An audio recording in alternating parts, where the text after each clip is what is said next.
दोस्तों आज के इस वीडियो में हम लोग इस प्रश्न को हल करना सीखेंगे। तो यहाँ पे आप देख सकते हैं ये प्रश्न क्या है। यदि बिंदु a, 0, 0, b तथा x, y संरेख हों तो सिद्ध कीजिए।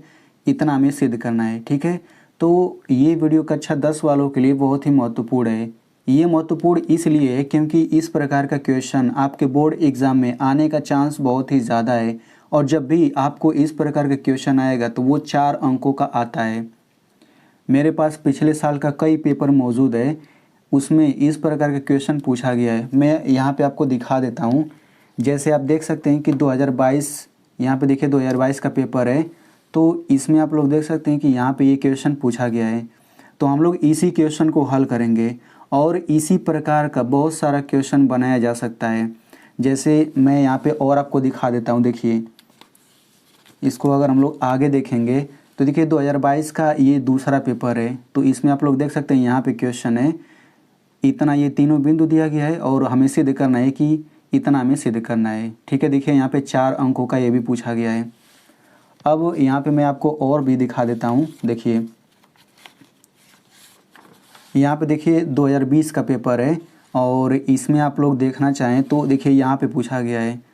तो 2020 वाले पेपर में ये बिल्कुल वही क्वेश्चन पूछा गया है जो 2022 में पूछा गया था। देखिए ये भी 4 अंकों का पूछा गया है। अगर मैं और आगे बढ़ूँ तो देखिए ये है 2019 का पेपर है, 2019 का पेपर।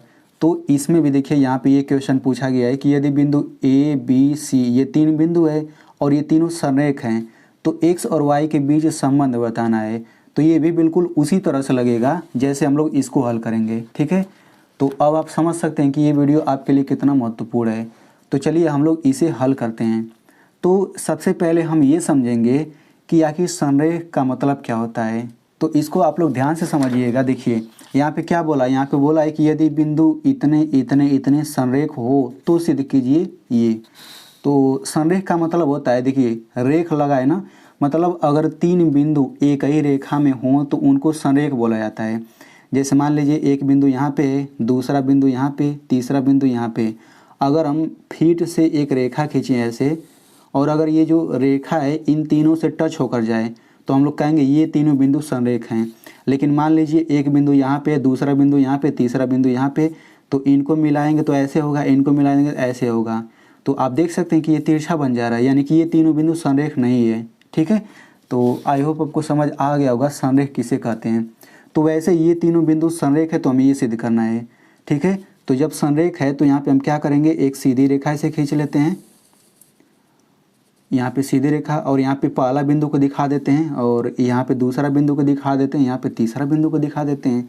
तो ये बिंदु क्या है, ये बिंदु है 1, 0। ये दूसरा बिंदु क्या होगा 0, b, और ये तीसरा बिंदु क्या होगा, ये हो जाएगा x, y, ठीक है। तो देखिए इसके बाद हम लोग क्या करेंगे, यहाँ पे देखिए कोई भी अगर बिंदु हो तो पहला जो संख्या होता है उसको x से दिखाते हैं, यानी कि x बराबर a है, और दूसरी संख्या को y से दिखाते हैं यानी कि y बराबर 0 है। इसमें देखा जाए तो x बराबर क्या है 0 है और y बराबर क्या है, y बराबर b है, ठीक है। अगर इसमें देखें तो x बराबर x है और y बराबर क्या है, y बराबर y है। अब देखिए चूंकि ये पहला बिंदु है तो हम लोग क्या करेंगे, ये x1 y1 कर देंगे। ये दूसरा बिंदु है तो क्या करेंगे x2 y2 कर देंगे। ये तीसरा बिंदु है तो क्या करेंगे x3 y3 कर देंगे, ठीक है। अब इतना कर लेने के बाद हम लोग एक सूत्र लिखेंगे। यहाँ पे हम लोग सूत्र लिख लेते हैं। सूत्र क्या है, ये है 1/2 और कोष्टक में ये हो जाएगा x1, फिर y2 माइनस y3, फिर प्लस ये हो जाएगा x2 कोष्टक में y3 माइनस y1, फिर ये हो जाएगा प्लस x3 कोष्टक में y1 माइनस y2, और ये पूरा बड़ा कोष्टक लगाएंगे फिर बराबर 0। यानी कि आप याद रखिए जब भी 3 बिंदु संरेख रहेगा तो हम इतना लिख सकते हैं, यानी कि इसी पर सवाल लगेगा। आप लोग याद रखिए, कभी भी 3 बिंदु अगर संरेख दिया हो और आपसे कुछ भी पूछा गया हो, यहाँ पे तो ये सिद्ध करने के लिए पूछा गया है, कभी आपको कुछ और भी पूछ सकता है। तो अगर 3 बिंदु संरेख बोल दिया है क्वेश्चन में तो हम लोग इतना लिखेंगे और इसी पर ही सवाल लगेगा। अब इसको याद करने का ट्रिक मैं आपको इस वीडियो के लास्ट में बताऊंगा, ठीक है। लेकिन अगर आपको ये याद नहीं है तो आप इस तरह का सवाल कभी भी नहीं लगा पाएंगे, ठीक है। तो ये सूत्र मेन है। अब इतना करने के बाद हम लोग क्या करेंगे, इसमें सभी का मान रख लेते हैं। तो ये हो जाएगा 1/2, फिर ये बड़ा कोष्टक लगाइए x1 की जगह हम क्या रखेंगे, यहाँ पे a लिखेंगे, तो ये हो जाएगा a। फिर ये कोष्टक लगाइए y2 की जगह क्या रखेंगे, y2 की जगह ये रखेंगे b, ठीक है। फिर माइनस y3 की जगह क्या रखेंगे, तो देखिए y3 बराबर क्या है, y है, यहाँ पे देखिए, तो यहाँ पे हम y रख देंगे। फिर प्लस x2 की जगह क्या रखना है, 0। फिर ये आप कोष्टक लगा दीजिए y3 की जगह क्या रखना है, y3 की जगह देखिए y रखना है। फिर माइनस y1 की जगह क्या रखेंगे, 0, तो ये हो जाएगा 0। फिर प्लस x3 की जगह हम रखेंगे ये वाला x। फिर यहाँ पे आप लोग कोष्टक लगाइए y1, तो y1 की जगह हम लोग क्या रखेंगे, y1 की जगह 0 रखेंगे। फिर माइनस y2 की जगह क्या रखना है, b, तो ये हो जाएगा b। फिर ये बड़ा कोष्टक लगाइए बराबर 0, ठीक है। अब हम लोग क्या करेंगे, इसी को कैलकुलेट करेंगे, कैलकुलेट करके आंसर आपका आ जाएगा। तो यहाँ पे आप लोग देखिए, ये पूरा बड़ा सा कोष्टक लगा है, इसके बाहर 1/2 है, तो यहाँ पे बीच में कोई चिन्ह नहीं है, तो यानी गुणा का चिन्ह है।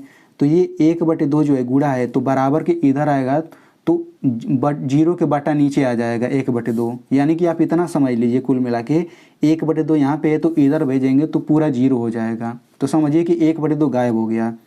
फिर ये जब 1/2 यहाँ से हट गया तो समझिए पूरा बड़ा कोष्टक भी हट गया। तो केवल इसको हम लोग कैलकुलेट करेंगे, ये अंदर वाला। अब यहाँ पे आप लोग एक चीज़ समझिएगा कि कभी भी अगर कोष्टक लगा हो और कोष्टक के तुरंत बाहर कुछ भी लिखा हो, तो उसका अगर हम लोग अंदर गुणा करेंगे तभी ये कोष्टक हटेगा, ठीक है। तो कोष्टक हटाने के लिए a का हम लोग गुणा करेंगे अंदर, तो a का हम लोग b में गुणा करेंगे, क्या आ जाएगा, ab। a का हम लोग y में गुणा करेंगे तो क्या आ जाएगा, ay। चूँकि माइनस है तो माइनस लगाते हैं। अब यहाँ पे देखिए कोष्टक के बाहर 0 है, तो हम लोग क्या करेंगे, आप लोग इतना याद रखिएगा कि 0 का आप लोग 0 का किसी में भी गुणा करेंगे हमेशा 0 आएगा, ठीक है। तो 0 का हम लोग इस y में गुणा करेंगे तो क्या आएगा, 0। इस 0 का इसमें हम लोग गुणा करेंगे तो क्या आएगा, 0, ठीक है। अब यहाँ पे हम लोग गुणा कर लेते हैं। देखिए गुणा हम लोग करेंगे तभी कोष्टक हटेगा। अब इस x का इसमें 0 में गुणा करेंगे क्या आएगा, 0। इस x का b में गुणा करेंगे क्या आएगा, xb आ जाएगा। चूँकि यहाँ पे माइनस है तो माइनस, मेन चीज़ माइनस चिन्ह लगाएंगे।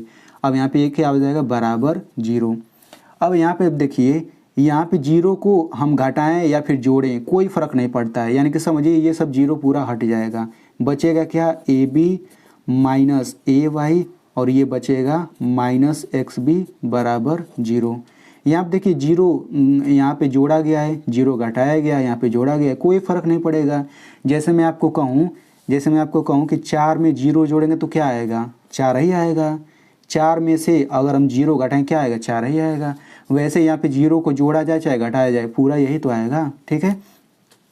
अब इतना लिख लेने के बाद आपको क्या करना होगा, ध्यान से समझिएगा, आपको AB से भाग करना होगा। तो हम यहाँ पे लिखेंगे दोनों पक्षों में AB से भाग करने पर, देखिए जब आप लोग यहाँ तक हल कर लेंगे तो AB से आपको भाग करना रहेगा, ठीक है।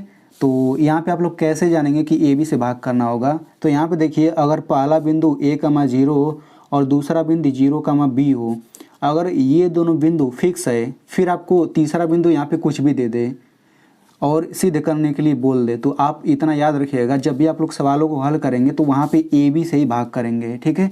क्योंकि जब भी सवाल पूछता है तो AB जरूर रहता है, तो आप लोग ये याद रख लीजिए कि AB से भाग करना रहेगा।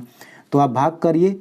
तो भाग करने के लिए क्या करेंगे, सभी के बटा नीचे AB लिख देंगे, यहाँ पे ay लिखिए, फिर इसके बटा AB लिखिए, माइनस xb लिखिए, फिर इसके नीचे भी AB लिखिए, फिर इधर 0 बटा इसके भी नीचे AB लिखिए, यानी कि इन सब के बटा में AB लिख देंगे। भाग करने का मतलब यही तो होता है।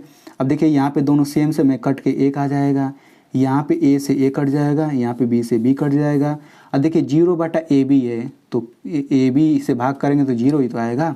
तो क्या क्या बचेगा, यहाँ पे 1 बचेगा, फिर माइनस यहाँ पे बचेगा y/b, माइनस यहाँ पे क्या बचेगा x/a, और यहाँ पे भाग करेंगे तो 0 ही आ जाएगा। अब इसके बाद आपको क्या करना रहेगा, यहाँ पे 1 लिखिए और बीच यहाँ पे बराबर लिखिए, इन सबको बराबर के इधर भेज दीजिए। तो ये माइनस है तो बराबर के दूसरी ओर जाएगा तो प्लस हो जाएगा, यही रूल होता है। यहाँ पे माइनस है तो उधर जाके क्या हो जाएगा, ये भी y/b हो जाएगा। अब यहाँ पे अब देखिए कि यहाँ पे बीच में बराबर लगा है और बराबर के इस साइड यहाँ पे 1 है और बराबर के इस साइड यहाँ पे इतना है। तो हम लोग क्या कर सकते हैं, इसको उठा के पहले लिख लेंगे, इसको बाद में, ऐसा किया जा सकता है। तो ये हो जाएगा x/a प्लस y/b बराबर 1। तो हमें यही सिद्ध करना था, तो देखिए हमें यही सिद्ध करना था ना, तो इतना आ गया है। तो इतना लिख के आप लोग यहाँ पे लिखिएगा इति सिद्धम या फिर प्रूव दैट, ठीक है। तो अब इस प्रकार का जितना भी सवाल पूछेगा बिल्कुल इसी तरह से हल करेंगे तो आंसर आ जाएगा। दोस्तों अब हम लोग इस सूत्र को याद करने का ट्रिक जान लेते हैं, क्योंकि अगर आपको ये सूत्र याद है तभी आप लोग इस प्रकार के सवालों को हल कर पाएंगे, ठीक है। तो देखिए ये सूत्र याद करने के लिए आपको ये याद होना चाहिए, 1/2 x कोष्टक में y माइनस वाई, बिल्कुल यही यहाँ पे लिख दीजिए, बिल्कुल यही यहाँ पे लिख दीजिए, ठीक है। अगर आपको ये याद है तो समझिए कि आपको वो सूत्र याद है। कैसे, अब यहाँ पे मैं आपको बताता हूँ। तो देखिए आप यहाँ पे एक वृत्त खींचिए, ये वृत्त खींचिए, ठीक है। यहाँ पे मैं आपको तीर लगा देता हूँ, ऐसे ऐसे ऐसे। देखिए तीर इधर लगा है, मतलब आपको ऐसे चलना है, ठीक ना, ऐसे चलना है। यहाँ पे 1 लिखिए, यहाँ पे 2 लिखिए, यहाँ पे 3 लिखिए। तो सबसे पहले हम लोग 1 से शुरू करेंगे, तो 1 2 3 आपको ऐसे ही चलना है ना। तो यहाँ पे लिखिए 1, यहाँ पे लिखिए 2, यहाँ पे लिखिए 3। अब 1 के बाद 2 आता है, तो अब हम लोग 2 से शुरू करेंगे, तो 2 3 1 ऐसे ही चलना है ना। तो यहाँ लिखिए 2 3 1। अब 2 से हो गया है, अब यहाँ से 3 से शुरू करेंगे, तो 3 1 2। तो यहाँ पे लिखेंगे 3 1 2। तो इस तरह से आपका ये सूत्र बन गया।